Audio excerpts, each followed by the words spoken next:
سرکار دو عالم صلی اللہ تعالیٰ علیہ وسلم کا در دولت وہ عظیم در ہے کہ جس در پر آنے والوں کی مرادیں پوری ہوتی ہیں۔ ماشاءاللہ سرکار دو عالم صلی اللہ تعالیٰ علیہ وسلم کی نوازشات کے کئی ایک واقعات عاشقان رسول نے اپنی کتابوں میں بھی ذکر فرمایا ہے، ہمارے اسلاف کے بارے میں بھی کئی ایک باتیں ہیں۔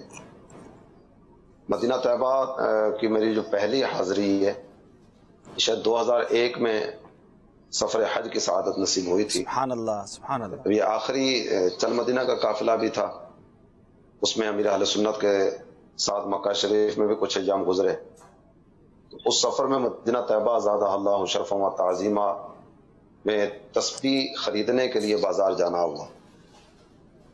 ایک تسبیح پتھر کی بنی ہوئی تھی اور کافی خوبصورت تھی، لینے کا ارادہ بنا، لیکن اس کی جو قیمت تھی وہ کافی زیادہ تھی۔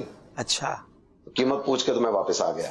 اچھا، سرکار دو عالم صلی اللہ تعالیٰ علیہ وسلم کے در دولت پر حاضر تھا، نماز عصر کے بعد کا وقت تھا اور باب البقیع کی طرف حاضری کا سلسلہ تھا۔ میں بیٹھا ہوا درود شریف پڑھ رہا تھا اور آنکھیں اس وقت بند تھی اور بند آنکھوں کے ساتھ درود پاک کے نذرانے پیش کرنے کی صورت تھی۔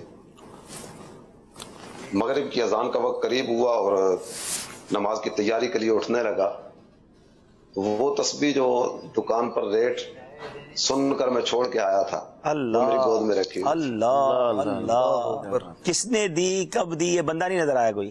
کیا بات ہے۔ نہیں، میں تو درود پاک میں مصروف تھا، اللہ اس کی خبر وغیرہ نہیں۔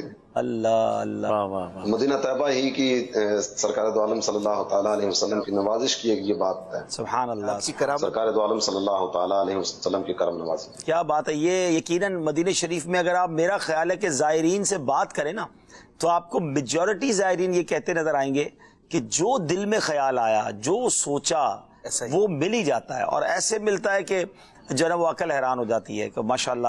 بس اب کبھی کبھی پتہ ہے کیا خیال آتا ہے کہ جب یہ دنیاوی چیزوں کے بارے میں ہم نے سوچا کہ یار یہ کھانا ہے یا یہ دیکھنا ہے یا یہ جیسے تسبیح کی بات ہوئی وہ مل جاتی ہیں، تو جو اخروی چیزوں کے بارے میں مانگا ہے وہ بھی ملے گا انشاءاللہ۔ اس در سے کیسے کوئی خالی جائے گا۔ جی عدنان بھائی۔